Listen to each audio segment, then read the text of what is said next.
Happy Mardi Gras, everybody. And let me check some levels here. Happy Mardi Gras, everybody. This is the third episode of Babbling Rooks with me, Mendel. And me, Kyle Pearcy. And for those of you that are new to these videos or aren't familiar with what we're doing, we're just going to be playing... We've been playing some video games and some board games and stuff like that over top of doing some question exchange. The questions are also going to be put into the description with timestamps, so if you want to jump around the video and find questions that you think are interesting to you, then you can do that by checking the description below. That's a neat idea. Yeah. I started doing that last week. For this week, I decided that I was going to make Kyle just play a game that he hasn't seen before, but I've described, I think, basically. That's called... Okay, I haven't really at all. It's called The Swapper. It's primarily a puzzle game, and we're just going to have him play that. This is his first time even looking at the game while we start. So why don't you go to begin, because we're going to create a new character. Actually, I'm sorry, switch user. I think we have to create a new user, so create a new profile. And put in a name of your choice. I mean, I was going to choose my own name, but... And yeah, you can set it as default, it's fine. I am default. Say, choose that user, I think. Yep. Cool. And then say begin. And before, while this introduction is going on, I wanted to describe a little bit of the background of how this happened. Sorry if I'm moving the microphone around. This game, I got this game as a part of a Humble Bundle back when I was looking at a Humble Bundle specifically for Braid. And Braid, the Humble Bundle had Braid on it. It had this game, The Swapper, and it also had Limbo. And it was the first Humble Bundle that I ever bought. And it was specifically because of Braid. And I had a lot more time on my hands, so after I got done doing Braid, then I said, oh, I want to see what else is in this Humble Bundle and see if there's anything else that was interesting. And Limbo ended up being one of them, which was pretty great. And The Swapper ended up being another one, and that ended up being pretty great, too. And so I love the atmosphere. The story is a little bit weak at times, but it does do some neat things, and the puzzles are pretty fantastic. It's primarily a puzzler, which becomes pretty obvious. It teaches you pretty well how to move around and the mechanics. It does a good job of tutorializing you, and then by the end of the game, there was one puzzle in particular that probably took me about 30-35 minutes just looking at the screen to try to figure out how to make it work. And I think I eventually figured it out, but it took a long time for me to figure it out. So I'm kind of scared. It's pretty great. What's that? I'm kind of scared. For how far we're going to be going with this video, we're not going to get into stuff that's really hard. Oh no, I'm just scared about like the intro sequence. You don't have to be scared. I mean, I feel like I get like a good Dead Spacey vibe. And... It's not a horror game by any means, so you're fine. Neat. So while this is going on, I'm going to further challenge Kyle by asking my first collective question of the evening. I'm just gonna look backwards and run this way. You can. I did a lot of looking backwards into while I was running, which is a lot of fun. Which is since we're in the Mardi Gras season, I thought I'd ask a Mardi Gras related question, which is what's your most memorable Mardi Gras experience? Wow. Memorable Mardi Gras experience. Ooh. It says F, yes? E. Oh. You're right, this is a dark game. Do you want me to turn the lights out? Yeah, that might be easier. Okay. I'm going to turn the lights out in this room. It'll be all intimate. Don't make it weird, Mendel. Most memorable Mardi Gras experience.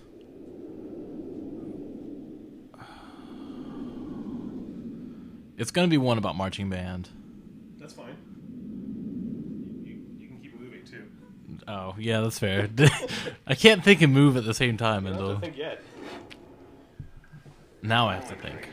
Excavation Site 24 on planet Cori 5. Okay. All off-world transport via home. Oh, I want that. I won't know what that is, but I want it. All finds property of the system. I can't double jump. Noted. You can't double jump. I can double jump? Cannot. Oh, okay. I was thinking. Oh, these are tubes. It's like the internet. Neat. What's that?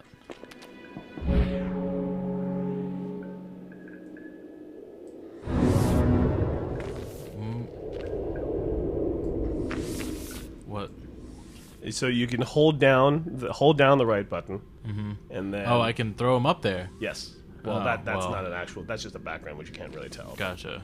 And if clones go on top of each other, then Am I now that person though? no. How do I become that person? Just wait. All right. I feel like I probably shouldn't be running backwards, but I'm gonna do it anyway. So I can get up there if I try hard enough. Oh, neat. Got it. It is really hard to think and move at the same time, and you gave me a really hard question. I didn't think it was going to be a difficult question, but Most memorable Mardi Gras experience would probably be the wrecks where everything was cold and wet and we hated life. and in that, hold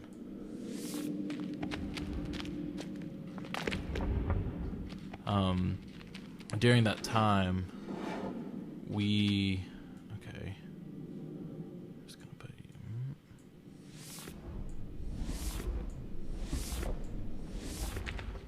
in that time, we had this one family who was having just like a nice little cookout, and they were just like, "Oh, we feel so bad for you people because you're marching and playing right now, and it's really freaking cold, and it's really freaking wet, and everybody's hating life. Do you want some barbecue chicken?" And like they literally fed the drum line because we were right there next to them, and it was just fantastic. It was just like, this is what Mardi Gras is about, and that's part of the reason why I love the festivities so much, or like surrounding. I'm not going to pay attention to this right now. yeah, you don't have to read the log. You can just go. None of the logs themselves are really that important, so you can just skip them and move on. Oh, okay. That one was F, not E. Yeah, F to cancel out of the logs and E to actually activate things. And that's what I feel like Mardi Gras is all about. It's like, you know, you don't know these people, you've never met these people probably ever, but it's Mardi Gras, and you're all having a great time, and you're all experiencing the same thing, and you're all going after really crappy pieces of plastic that have value for like 9 days, and it's fun, and it's just a great kind of. It's a good sense of camaraderie that I've never really experienced elsewhere, and I think like that same kind of camaraderie is what. Broadcast location. Oh, okay, neat. That same kind of camaraderie is what led me to become a Saints fan. That's not E, that's E. Tell me who I just ejected into space. It was me. Tell me who I just ejected into space. I bet it was me. Was it me?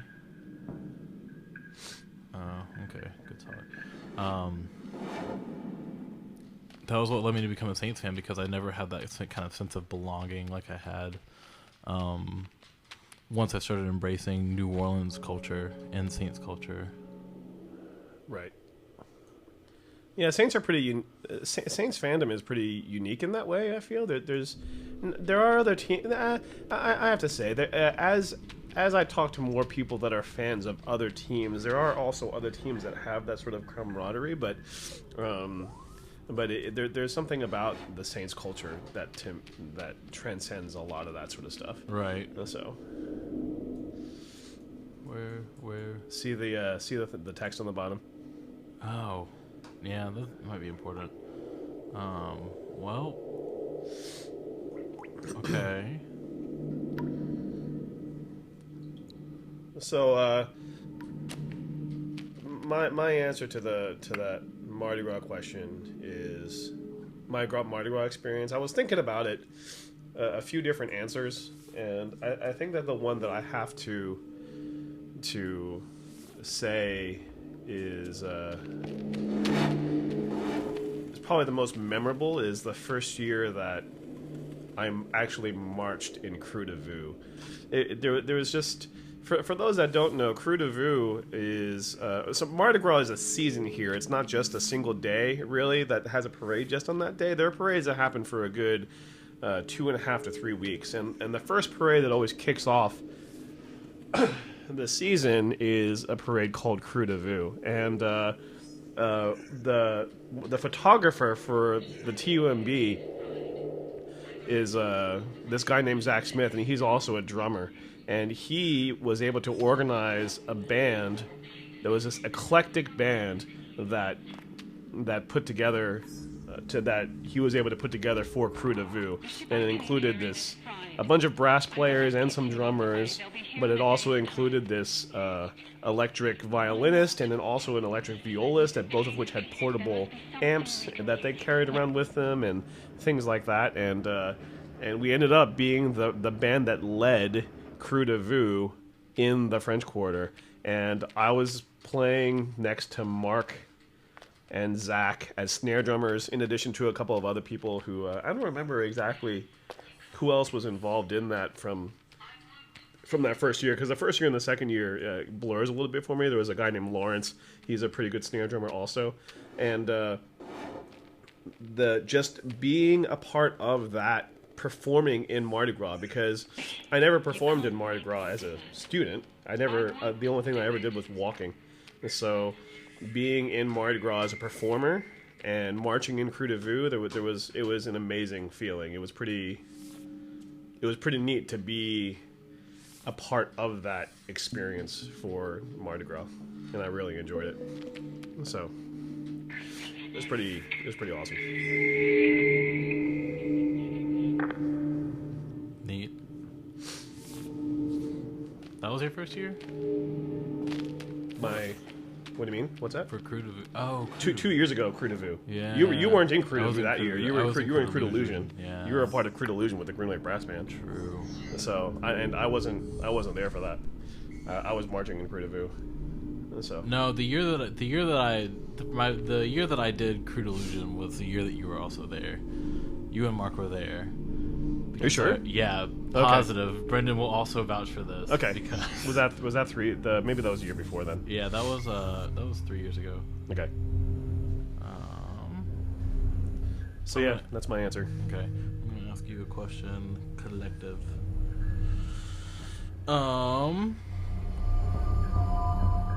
If you had to choose one superpower, what would it be? Boom. Go. I think that the answer is kind of related to my favorite superhero, which is Green Lantern. I'd have a Green Lantern ring. Although I think that would be maybe a little different now that the emotional spectrum exists, and I know a lot more about the emotional spectrum. I might end up choosing a Blue Lantern ring, even though it's not as powerful as a Green Lantern ring. There's something about Green Lantern that really appeals to me because Batman has his toys, and yeah, you can't fall that far. You can't die. Why not? It just makes it so much easier.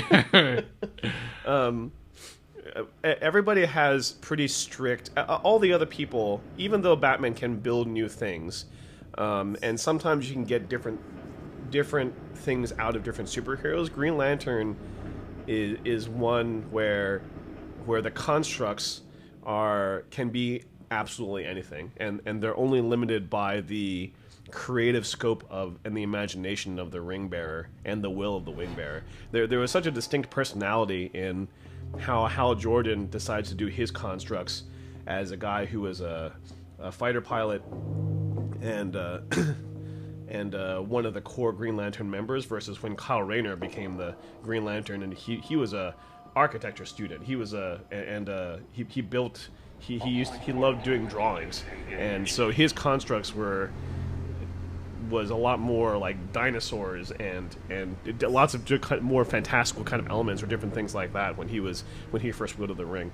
Mm-hmm. And there's something that appeals to me about that, is that the solutions for the Green Lantern are endless, and as opposed to let's just use some freeze breath for Superman, or let's use another clever toy by Batman. Like the idea that you can create anything and use that to find a solution is something that really appeals to me. So that's probably a superpower that I would like to have just to experiment with. So the problem is you have to be that actual clone Right, in no, order to. I'm Okay. fine with that. I just gotta get over here. Yep. Okay. Neat. Trying to think if there's any secondary choices for superheroes, since I'm kind of all about superhero fandom these days. I watch a lot of superhero things.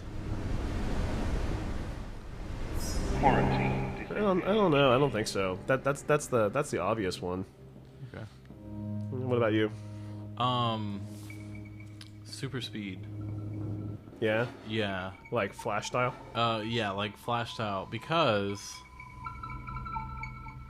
Pete and I were actually talking about it one day, and we were kind of going through like, okay, so if you can move in super speed, then can you also think in super speed and then process things at a super level pace because you're moving at that rate? So like it would be like if you're moving at super speed, then you feel like you're moving at regular speed kind of thing. Does that make sense? Yeah, right. So it's like you're processing at quote unquote normal speed, but Right. you're actually processing at a speed greater than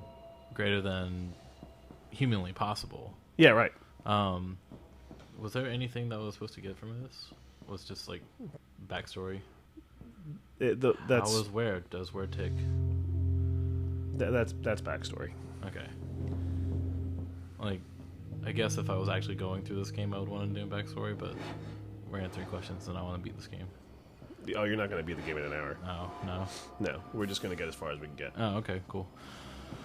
I feel like I should just push that over here. Oh, well, that was useless. Pick up. Maybe I want to put it over here. I've been watching The Flash on TV, the new series that they created. I watched the original series too when it was out, like the original one from the 80s, but I don't really remember it anymore. Gotcha. But I'm watching the new series on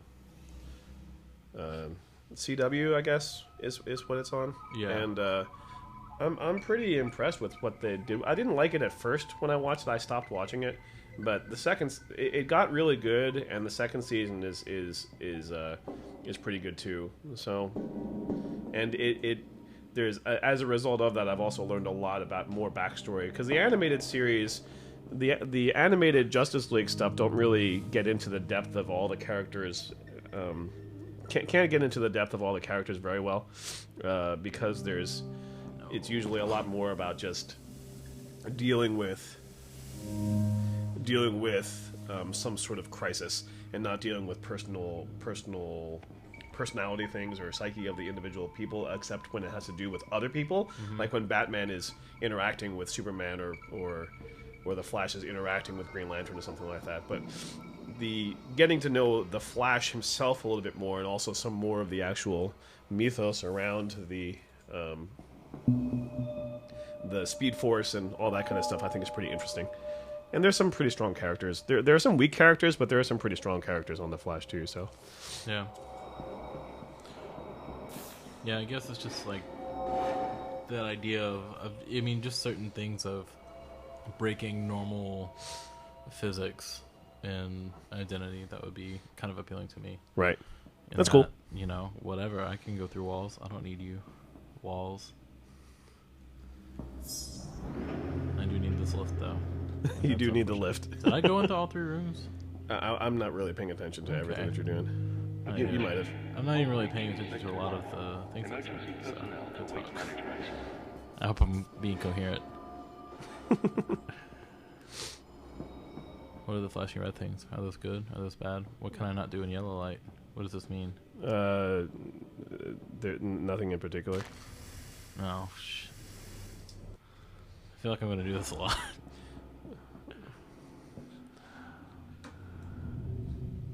So you can so go off the ledge and hold down the right button while you're in the ledge, while you're in the air. Oh.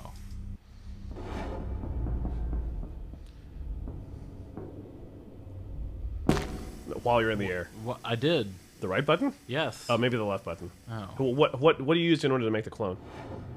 Oh, mouse. Yeah, right mouse button. Oh.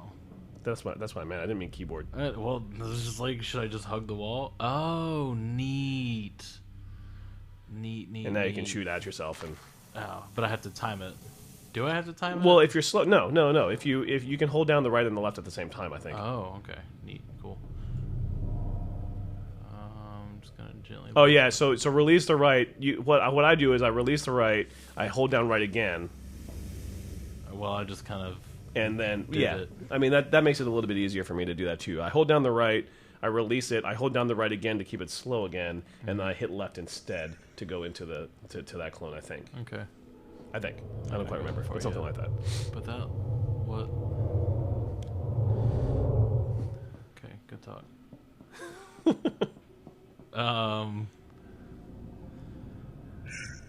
No. Okay. So, other question? Did I answer that sufficiently? Yeah, that's fine. Okay. I'll shoot. Do you want me to shoot you another question here? Yes, shoot me a personal question. Who are you closest to in your immediate and extended family? Ooh. That is a very good question. Okay. Oh, I can just go through there. I can't. Got it. Okay. Oh, you were so close. You had so much hope. So much potential. Oh. You had so much potential. Got him. Oh, But then you have to. I should have. Right. Yeah. I get it now.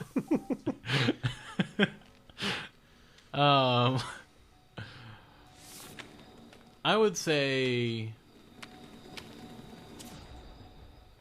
I could have just slowed down time. Got it. I would say that the two people I'm closest to would be my cousins from Alabama, Cody and Casey, mainly because while my dad still lives in Alabama, not what I want. What did I do? I think you got it. Oh, I got it. Oh, neat, I'm here. Here I am. But now I need to go back up. Or down. Or down? Well, Not that down. I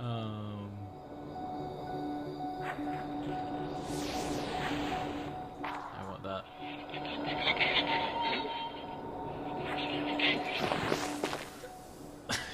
I know I'm not doing this the best way, it's okay. You're learning. That's fine. but I also feel like I did not do this. Oh, I can always just do this, right?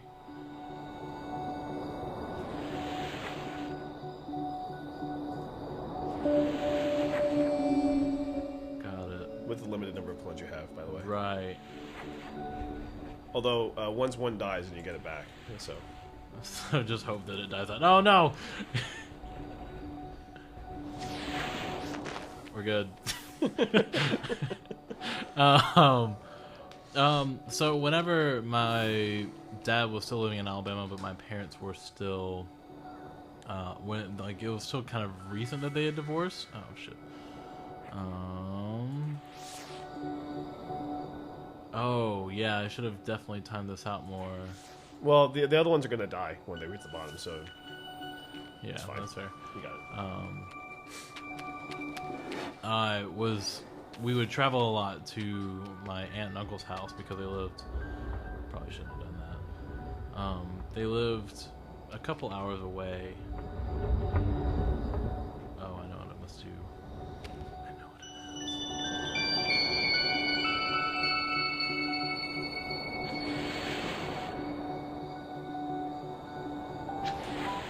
Oh, I don't want to be that guy though. I want to be this guy. Oh, I feel like I'm doing this wrong.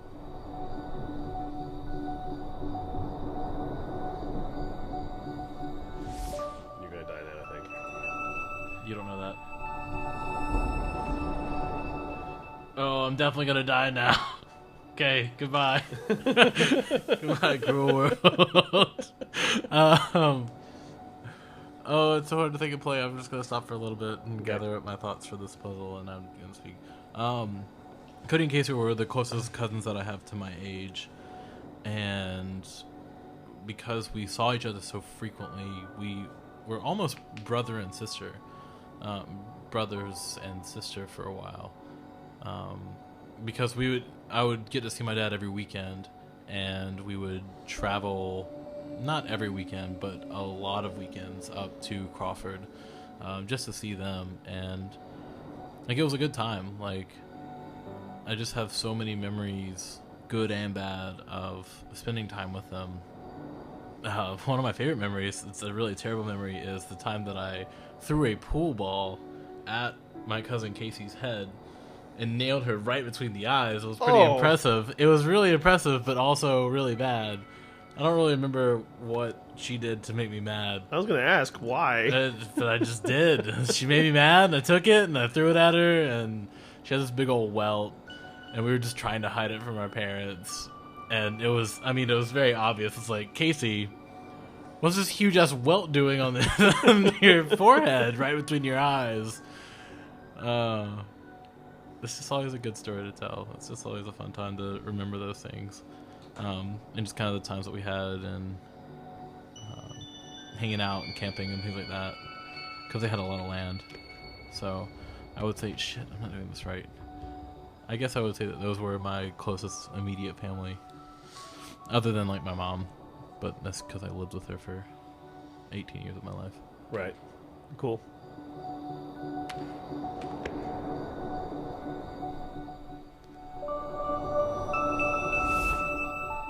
Shouldn't have done that. I'm just gonna let those two die. So as long as I see it, it goes. Uh-huh. So it won't go there, but it will go there. Yep. So I can just kind of release. Oh, I think I did two people.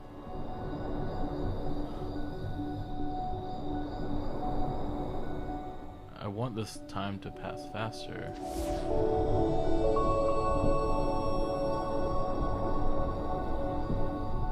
feel like I'm taking a very complicated way of doing this. I don't think so.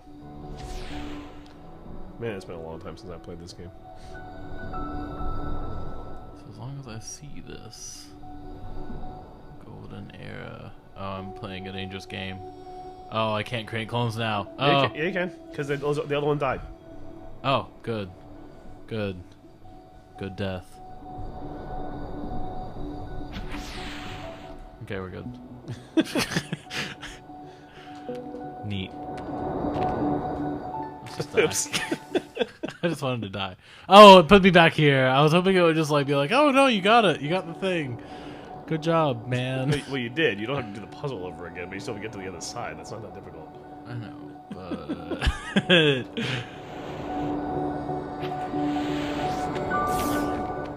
bye, other people. Was that a personal question for me? Yes. It Yes. was. So I'm gonna ask you a personal question that I may or may not pay attention that much to because I want to play this game. I'll pay attention. I'll at least like. We could listen to the transcript after. Yeah. And see how ridiculous we sound. Okay. What book or series of books has changed your life the most? Shit. There was I'm trying to remember the name of the actual book. It was Lift. There was there's a book that came out. I can travel through space and time. I used to run. I think this was when I roamed around Borders, when Borders was still a thing, and I used to typically go into the comic section and then go into the music section. And there was one book that was in the music section that was it was either that or I had to do this for a class, because I've done both, where I've bought some books on minimalist composers as a result of seeing them in the bookstore, but also there were some books that were given to us for reading for seminar classes in music, and there was one that was about it took a whole bunch of American composers, living American composers, and it was this couple that would traveled the country to find these people and do interviews with them, and they did interviews with Lou Harrison and Steve Reich and John Adams and Meredith Monk, and I think John Cage was still alive at that point, and they did an interview with him also, and there was it was just questions about their music and questions about why they got into why they composed the way that they do and what influenced them and what was important. And this is where I really last week I said in the episode some stuff about John Cage, and this was excuse me, John Cage being an influence comes a little bit from realizing how much John Cage was an influence to all of those people too. The people that wrote the book even said that in the intro. They said one of the things that stuck out was how many people in this interview chain, when asked who was a very influential composer, how many of them quoted John Cage as being one of the most influential composers in their life and changed allowed them to do what they did. Wow. And on top of that, there was just a lot of really interesting things about the construction of their composition, and Steve Reich saying a lot of stuff about why he loved rap music and why he loved street music, and why those electronic elements really resonated with him for his stuff, and John Adams did similar things, and it was just lots of different things that gave me a lot of insight and allowed me to question and come up with answers for what motivated me the most in how I wrote music and why I did what I did at that point when my composition career was first budding, when I was first learning how to write music. Mm-hmm. And so yeah, that sticks out as being something that was highly influential for me. Gotcha. That's cool. So basically, John Cage. In that context, it was. I wish I could just jump long distances. No. Besides, I find it pretty fun to just. I've taken. There are some occasional secrets in this game, and that require to use extended techniques, and after a while I found it pretty fun to just explore whole big rooms by just creating clone after clone and wasting them. Yeah. Nice. Which I guess I shouldn't completely spoil, but becomes a plot point at some point. So. That I have to waste clones. No, that clones are being wasted. Oh. Like they're actually dying? Yes. Am I killing them? Yes. With not my love. Neat! Look at me go! I want to go back. Let's do that. Again. You can. I know. I will. I'm going to go with my... Second collective question here. Describe an event in your life that unexpectedly changed your life trajectory.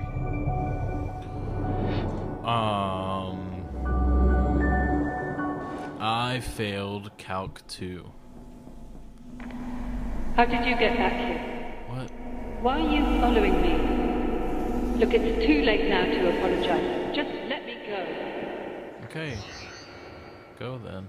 Be that way. I failed Calculus 2, and before that point, I was like, oh yeah, I want to be a chemistry major. Oh, I didn't realize it was a stream. I was like, why am I not moving? Neat. Alright, creepy message. I was on track to be a chemistry and music major, And I honestly had oh, good gracious, that looks dangerous. I honestly had no idea what I was going to be able to do with that. I was like, oh, well, maybe I just kind of want to like work in a lab and then be bivocational and lead worship at a church as like a second thing. And then I failed Calc 2, and then I didn't have to really worry about it because oh crap, I missed it. Oh, I missed it too. All right, well, there's another one. So good talk. Oh, I want you to die though. Crap. You'll die now, right? Yeah. Neat.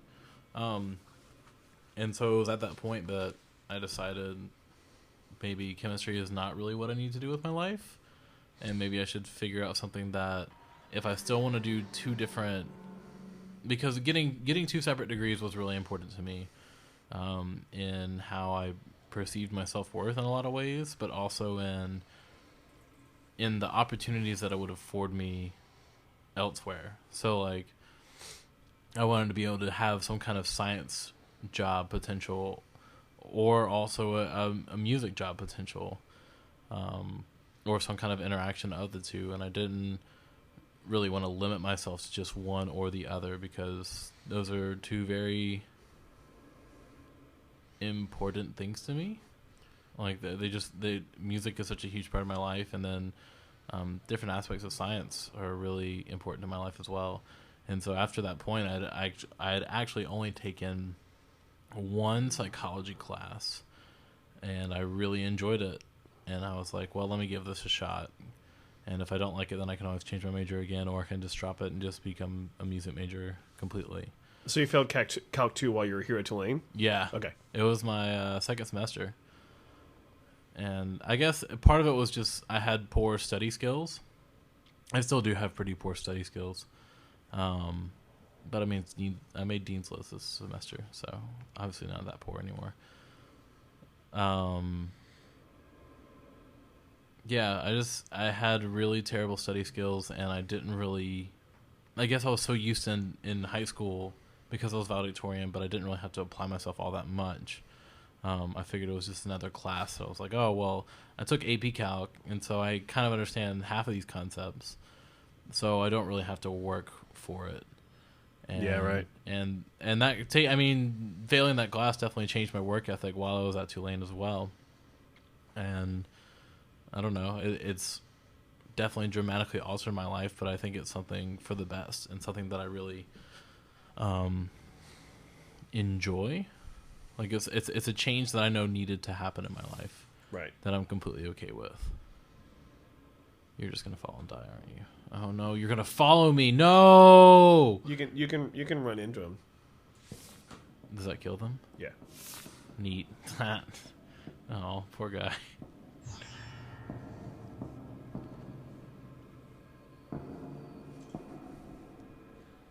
Can't. Okay. Got it.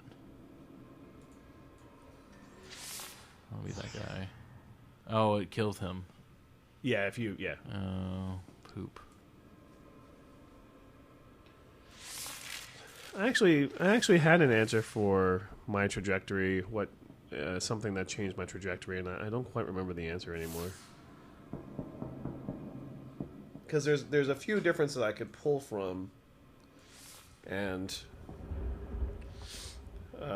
it's a little difficult for me to figure out which one I think is I want to say right now.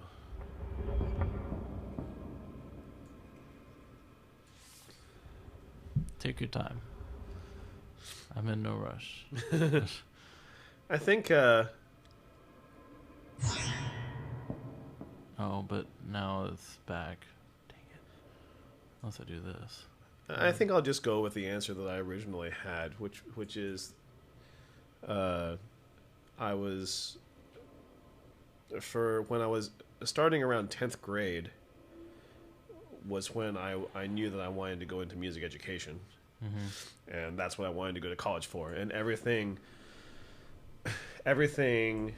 from 10th grade, because of marching band, because of some of the influential people that taught me in marching band in my high school, was pointing me towards wanting to become a band director and become a music educator.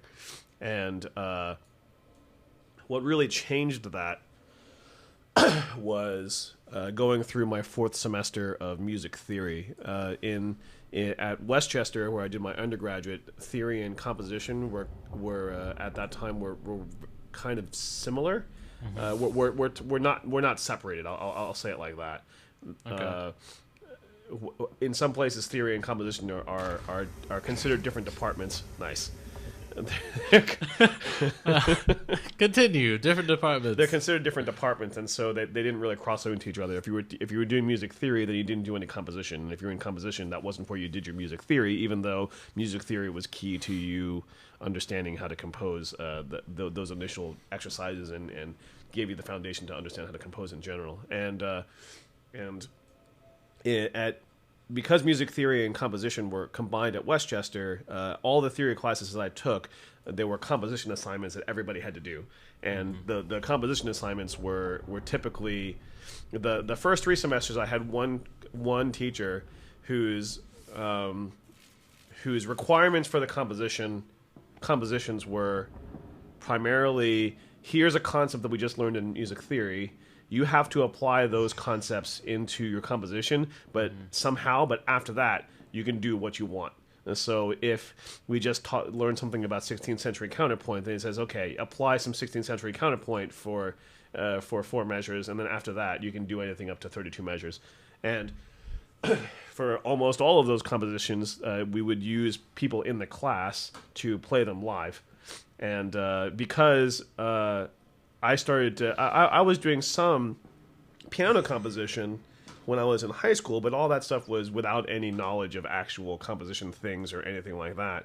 And I really used those things as very much a playground to do lots of experiments, like try to experiment with what happens if I place all the performers around in a circle, what happens if I have some performers in the other room, what if I could do other things. And music theory 1, 2, and 3 were a lot about Baroque and classical period, and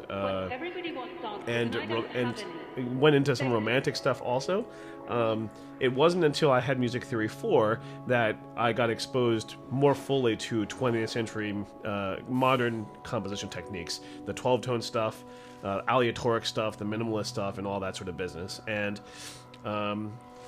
at that point, I was going through some crisis. When I went into Westchester, I was a piano major, a piano performance major. I tried to be a percussion music education major, but I wasn't a good enough percussionist to actually get in for them to accept me as a percussion major. And so they, because at that point, the only percussion experience I had was drum corps experience, was vague marching band and drum corps experience.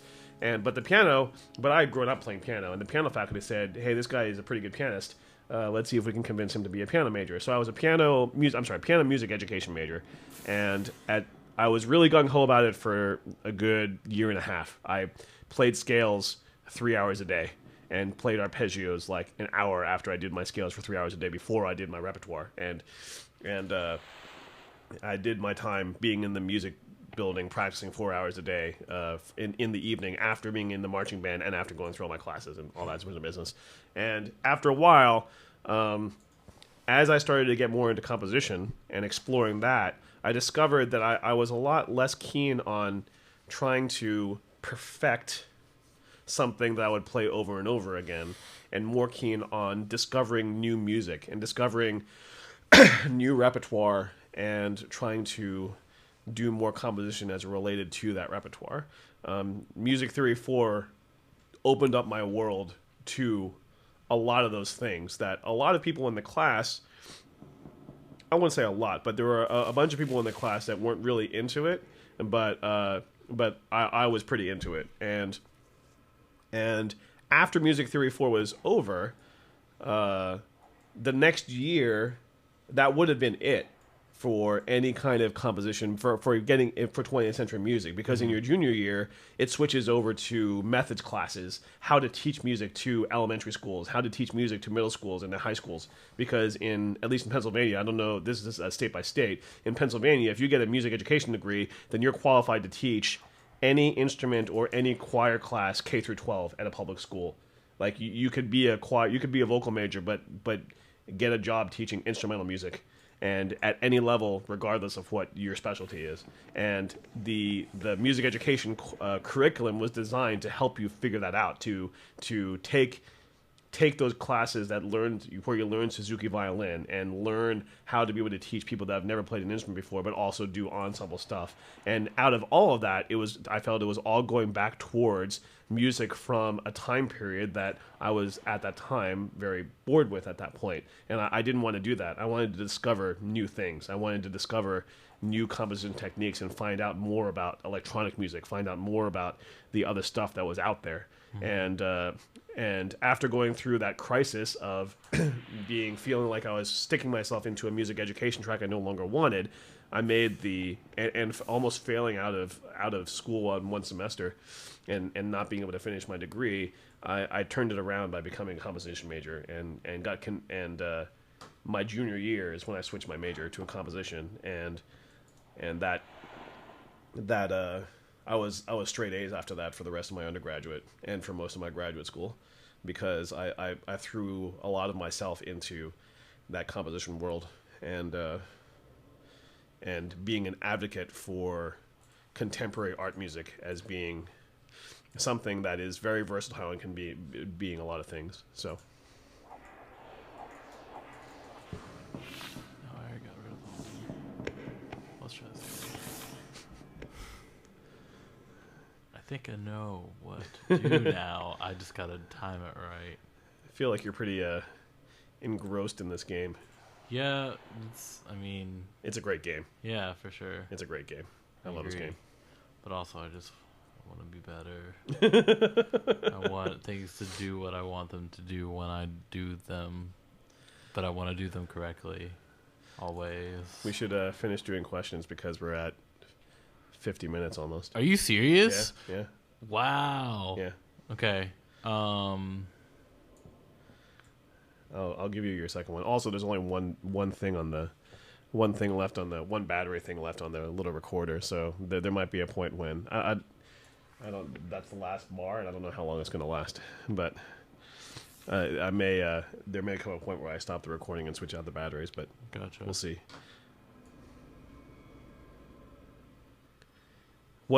Actually, you should ask me your second collective question first.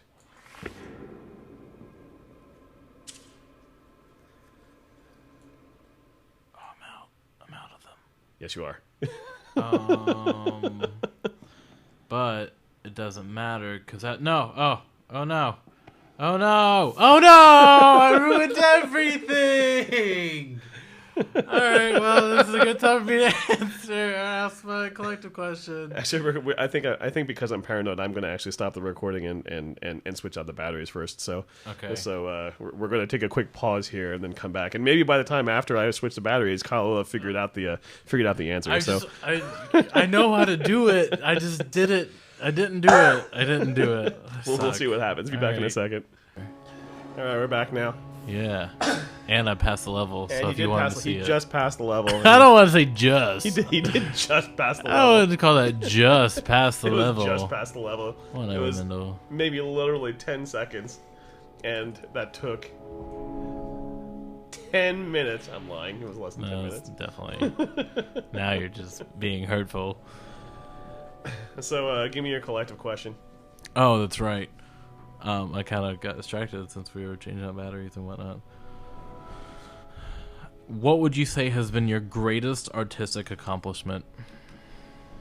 That's interesting. That's really similar to a question that I have saved for future. And it's complicated, so I guess I can't really do that question anymore. There was one point when I was with some people at the Mid-City Yacht Club, and we pulled out a questions thing that was there.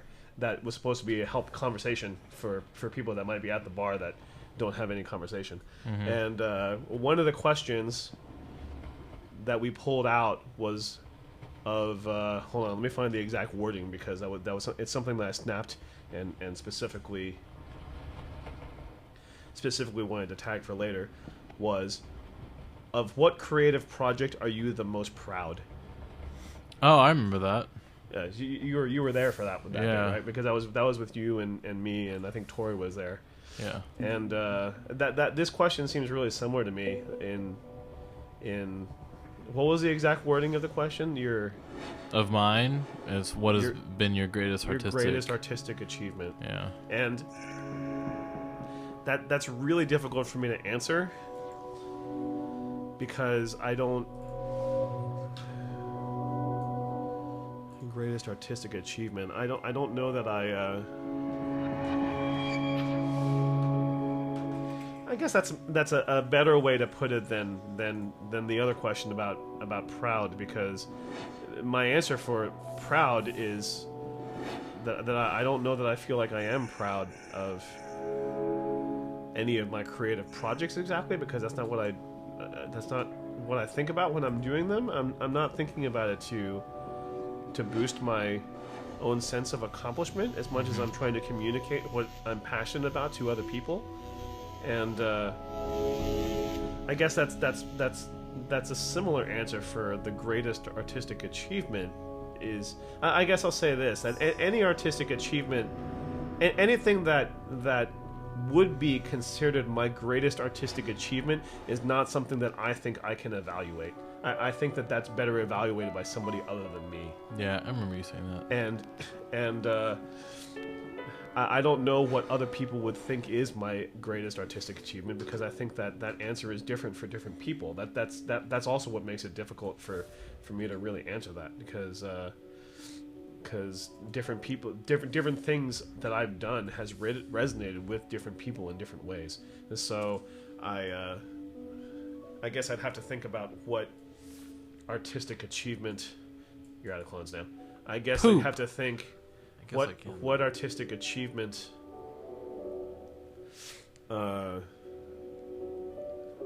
resonates the most with myself. And that's a really strange question to answer.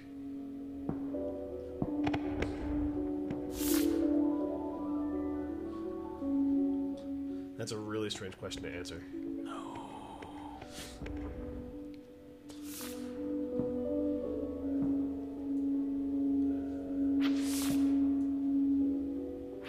Artistic achievement specifically, right? Yeah. Like, that was very specific.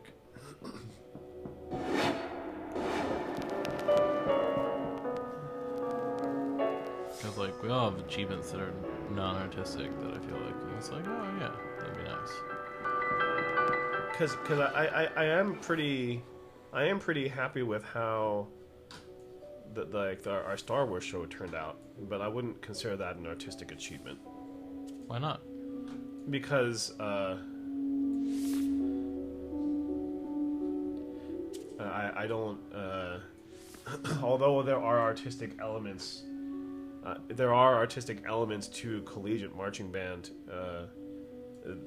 That's not really. I don't really see it that way for how I write for the TUMB or conceive for the TUMB. I consider TUMB to be primarily about entertainment for our athletic crowd, and so lightsaber battle for the Star Wars show was purely entertainment value and not really artistic value. Exactly. Yeah, that makes sense. And so if I'm going to try to if I want to try to think about it in terms of more serious or conceived of more serious artistic achievement, and I want to think about it in the realm of composing.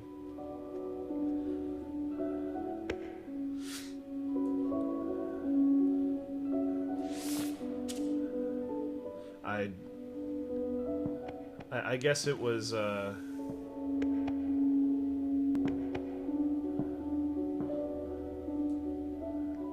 don't know. That's really difficult to say, because I don't know. I don't know that I value any of my compositions that highly. I don't think that they. I hate all of you. I don't think that they suck. Die, everyone. Including yourself. I don't care. I wanted it to happen, so I made it happen. I don't think that what I compose or how I conceive of my composition sucks. I don't think that any of it really sticks out either. And so it's. Oh shit! It's I shouldn't change over. I had to change over that time. Had my eyes on the prize. I guess I was pretty proud to have gotten a commission for even though it was true a personal connection, to have gotten a commission for the Xavier Symphonic Winds, which was something that I didn't ask for. Like a lot of the commissions that I've ever done in my life have usually been out of my own initiation of me saying, "Hey, hey, can I write you a piece?" Or me maybe submitting something for a contest, even though I've never won a contest. Like the composition side of my life was never one that really. Oh, that's not true. I guess Timpani Forces got selected to be part of a music festival right around the time that it was also published. And so I guess that kind of counts. And I guess Timpani Forces, if I was to go back and if I was going to go back, then there's parts of Timpani Forces that I would change. But I'd say that that's probably one of the more mature works that I've done, and it was something that I did.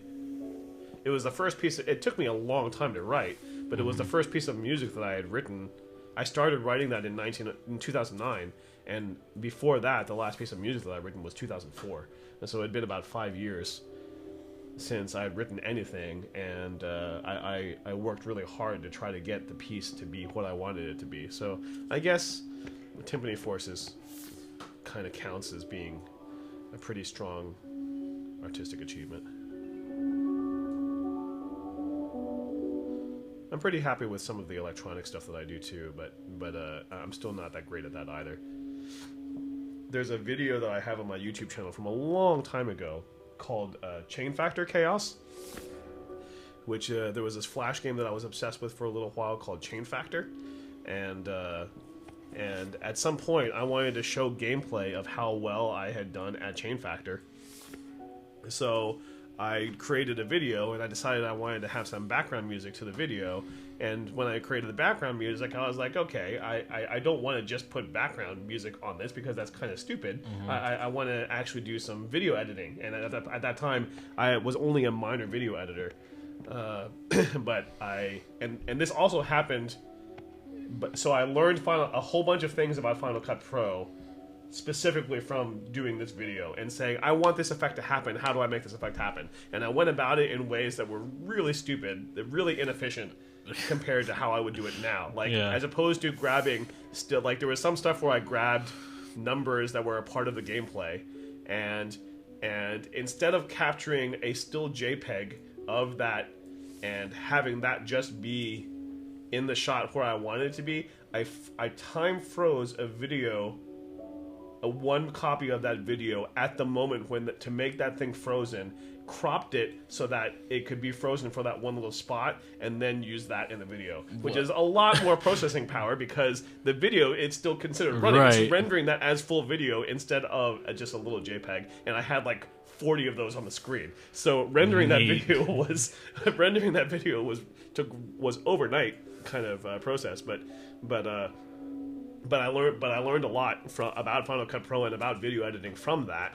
This was also during I think my second year of Bandcamp here. So I would get done teaching Bandcamp at Tulane during the day, and then at night I would spend like 3 hours working on the next part of the video so it could render overnight, so I could do the whole thing again the next day. Nice. But so I'm still pretty proud of that. Just as a early oops. You're pretty good at picking that stuff up and then just dying immediately after. Yeah, you know. Why bother? I'm still pretty happy with that project, even though it's very amateur, and it represents something that a really good root beginning for me doing video editing stuff. So, what about you? Am I allowed to go here? I am allowed to go. Oh no, I don't want to go here. Useless. Take me back to the cavern.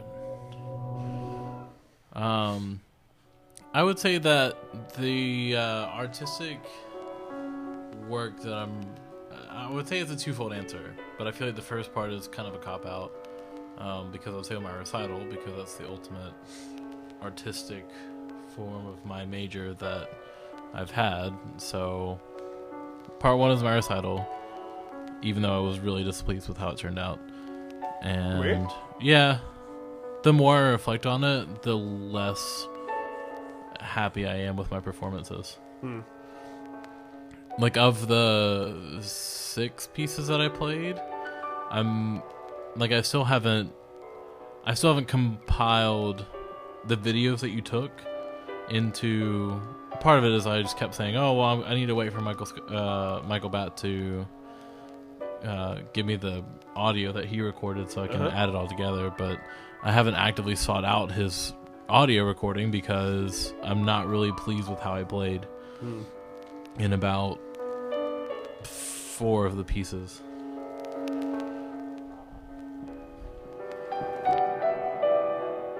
Which is kind of unfortunate. Yeah, So that's the way that it goes. right.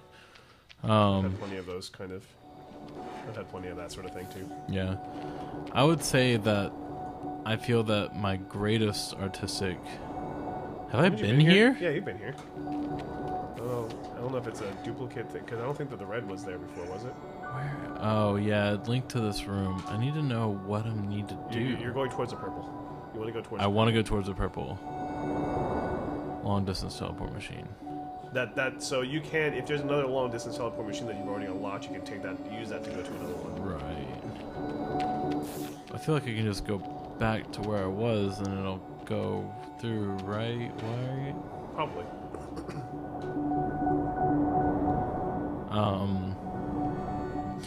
I want to say that what I am... Yeah, it just wasn't lighting up. Okay. What I am most proud of as far as artistic inspiration goes would be my glass blowing. Yeah, I figured that'd be your answer. Alright, Mendel. No, just it's something that you ended up taking very seriously. Right. And yeah, that doesn't surprise me. I don't know a whole lot of detail about it, but it doesn't surprise me. Yeah, I think like the culmination of the work that I did last semester in my intermediate class was kind of like, yeah, I could see myself doing this. Oh, that was that long. Yeah, that was the backstory Yeah, video. yeah, got it. It's It's kind of like I could definitely see myself doing this as like maybe not like a career per se, but have I been up there? No, I have not been there. Mysterious room sample, or rack sample, or rock sample. That Rock makes sample. that makes sense.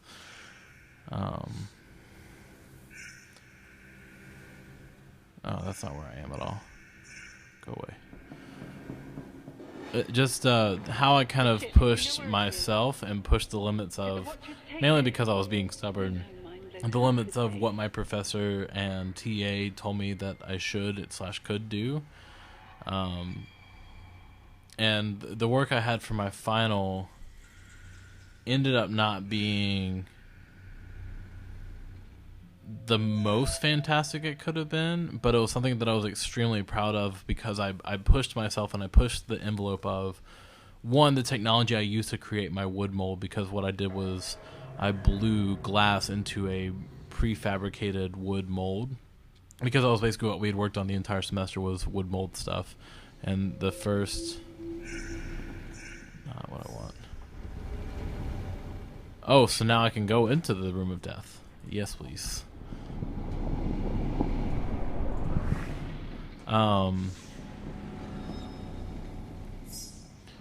what we had done first was just pour So molten glass. before you go on, I want to say that I spent a lot of time trying to see if I could get past that room area by cloning myself through the try fire? to go through the other side. Possession means anything anymore. Try to see if there was any secret there, and no, there wasn't. That's fair. I wanted to try to keep going for game's sake wise, because I figured I probably couldn't since it was just a big fire. Yeah. It was fun to try. Yeah, I bet. I might do it on the way back. Just Anyway, continue. I kind of forget. So yeah, so that was basically our whole class was wood molds, and I definitely pushed the limit because what I actually ended up having to do for my wood mold was basically cause the glass to defy gravity because of how it had to push upwards. Because I had to blow it into like a kind of like a big puck, kind of odd vase shaped thing, before I blew it out into the shape of a gear. And is it supposed to be doing video things right now, like video glitchy things? Yeah, I think so. Oh, okay. Neat. And in doing that was You came anyway. yeah, that's right, I followed You've you. seen what's left of the ship. I suppose you had to see for yourself. I just want to find I you. suppose watching a mind unravel into bare matter is cathartic. I suppose. Who is this I doing all the supposing? Oh my gosh. Is it still You don't have to. We don't This have to listen to dude, that. how do I skip it? No, you can't skip it, but you don't have to pay attention. That's to fair. I'm not gonna pay attention to it. It's so bad.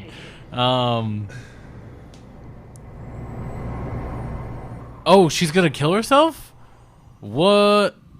No, she just disappeared. Oh, okay. Weak. That would have been really intense. Oh, but she took the lights with her. Loser. I feel like this might kill me. It did not. That's not operational.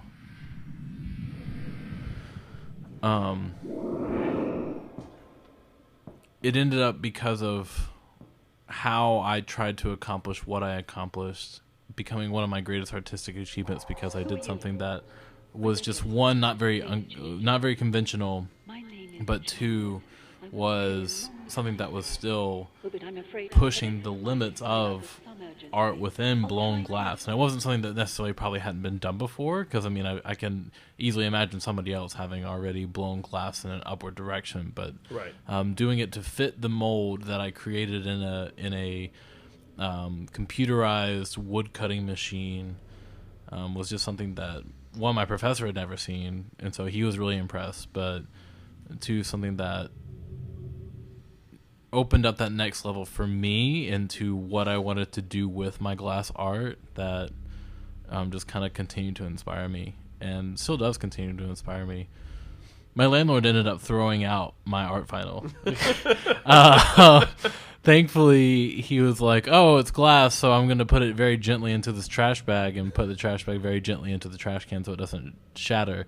So I was able to salvage most of it, and I got to rearrange it, which was pretty fun.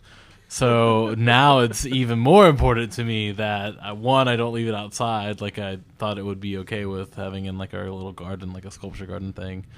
And two, I'm going to actually put more work into it to make it sellable. Not that I would sell it, but something that I would be proud of selling if I had like mass produced 1 billion of them. Okay. That's cool. My signal is a lot quieter than yours right now. Malfunction! Exclamation point. Alright, never mind. So... there you are. Couldn't leave you for dead now, could we? So the... Been up to research. Get a move on. I'll give you the orientation. The last question that I've got for you is... What's the biggest change that you've seen in the TUMB since your freshman year? The biggest change I've seen in the TUMB since my freshman year? I would say can I really not move? Oh, I have to propel myself. Got it. Pew, pew. I'm sorry, Mendel. You've caught me at a very terrible time. I'm too busy pewing myself around the room. I don't really even know where I need to go, but I like going. Ooh, this could be kind of dizzying. This is fun. I would say I'm gonna stop. Good talk. Another mind. The thing that I've seen the most change in is, I guess, the seriousness of the band. Like how serious the TUMB takes itself, not only as a marching band, but also as a distinct, important part of the football experience. And not just football, like Mardi Gras Experience, football experience for Soundwave. I don't really, whatever. For other pep band experiences, whatever. The members of the TUMB, I think, take themselves more seriously in the. Yeah, we have a lot of. We've had a lot of goofy people in the past that have helped shape us into who we are today, and so now we're all kind of a weird collective unit. But it's so typical of marching band anyway that we love it and we love what we do, and we want to continue to push our limits and push our boundaries. Like, I would say that the biggest example of that, one of the biggest examples of that I see in the band now is Dylan. Because he's kind of propelled himself and propelled others in a way to better benefit the TUMB without some other ulterior motive.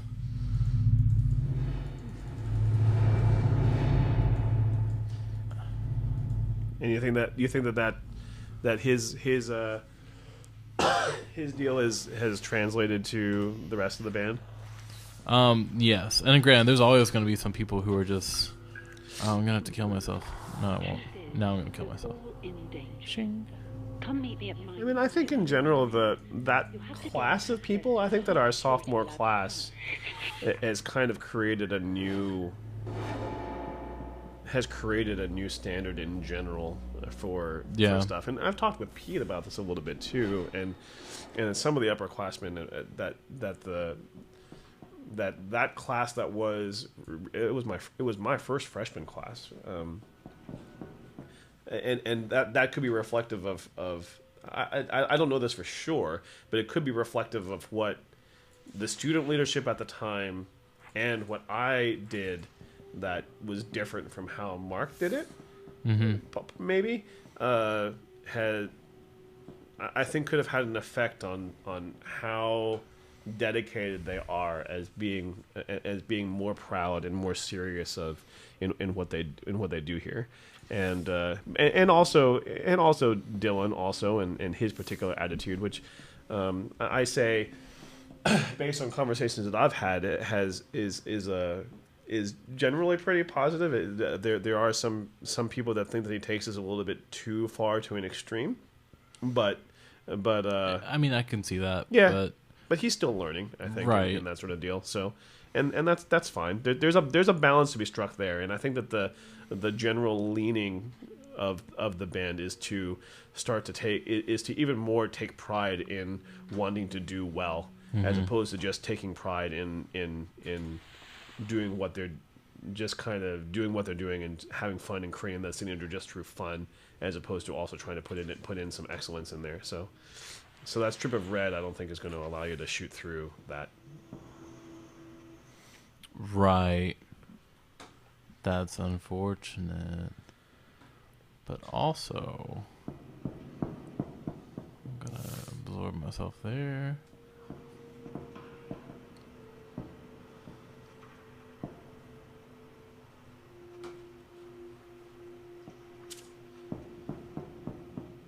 Yep.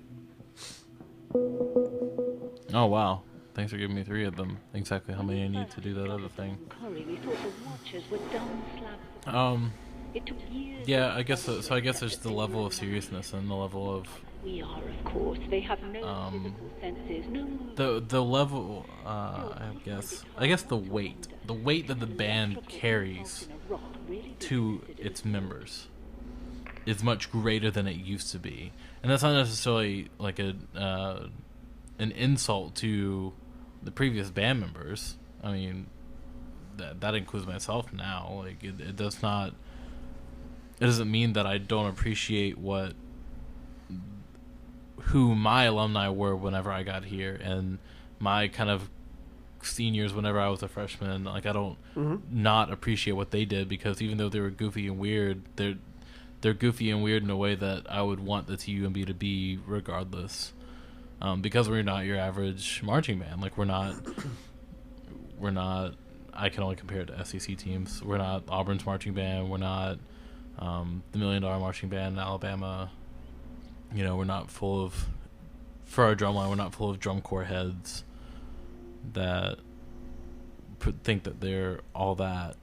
And instead we have this incredibly awesome group of, hey, I've never played drums before, but I really want to try it, so can I go for it kind of thing.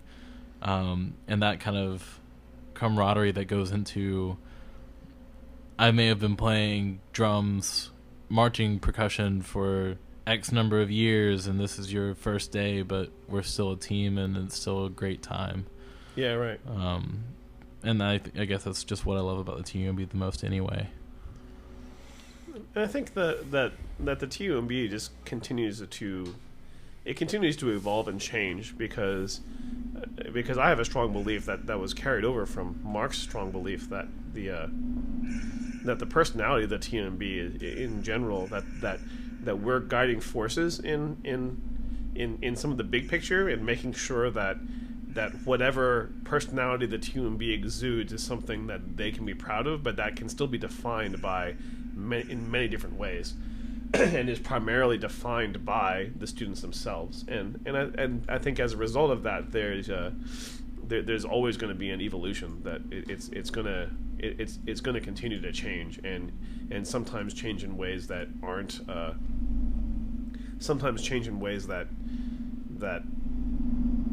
I don't necessarily agree with, or I don't expect, but is right for the band, and therefore is something that I'm going to support, because that's kind of in some ways how I arrived at where I feel the TUMB has arrived at where it's at right now. Yeah. So.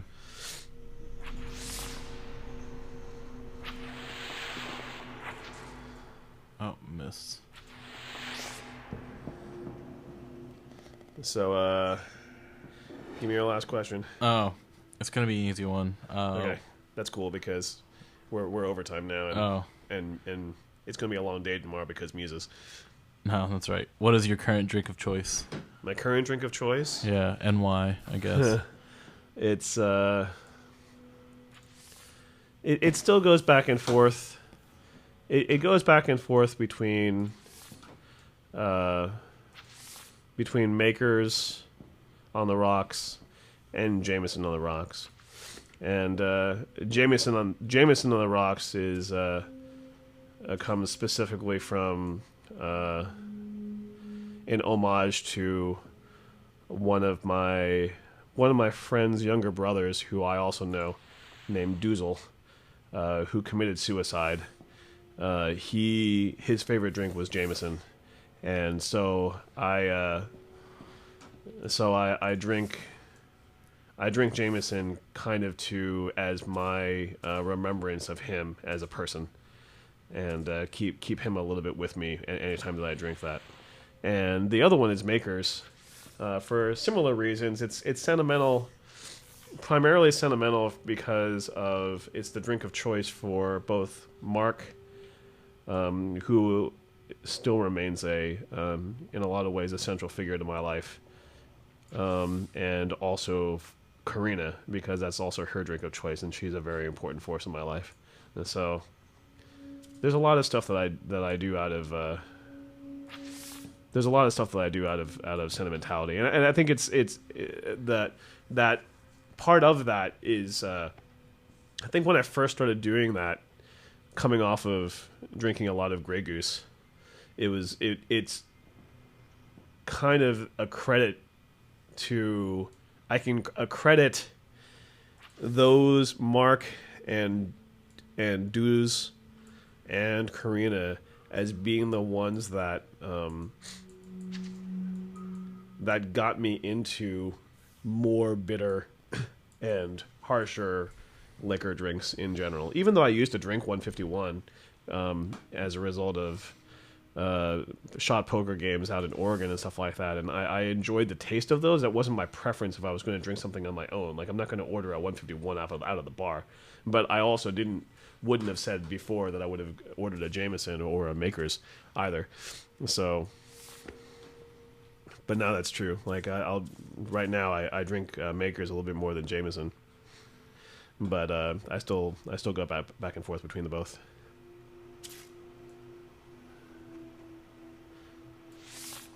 Still haven't really gotten into IPAs yet, though. It's not a problem. But I might start. I could see myself getting into it a little bit more. I definitely like. I used to be so into porters, and now I don't really like porters at all anymore. It's all about the wheats and the mids, not the darks and not the lights. Mm-hmm. So. Okay, those are my questions. Cool. Well, that's episode 3, and this is the Swapper. Yeah, I'm gonna have to buy this now. Thanks. It's a great game. I love this game. Know. I watching you play it makes me want to go through it again, but I just don't. I don't have the time to do that. True. So I don't understand. No, I don't want you. You're useless. So for those of you that made it this far, thanks for listening, and happy Mardi Gras to the people that are local. Yeah, happy Mardi Gras. Well, happy Mardi Gras to everybody. Yeah, happy Mardi Gras to everybody. That's true. It's Mardi Gras is something that I do strongly believe should exist everywhere. It's an important facet of my life, actually, and to some of my life philosophy. So happy Mardi Gras to everybody out there, and yeah, thanks for listening. We'll See you post up week. again next week. Yep. Cool. Bye.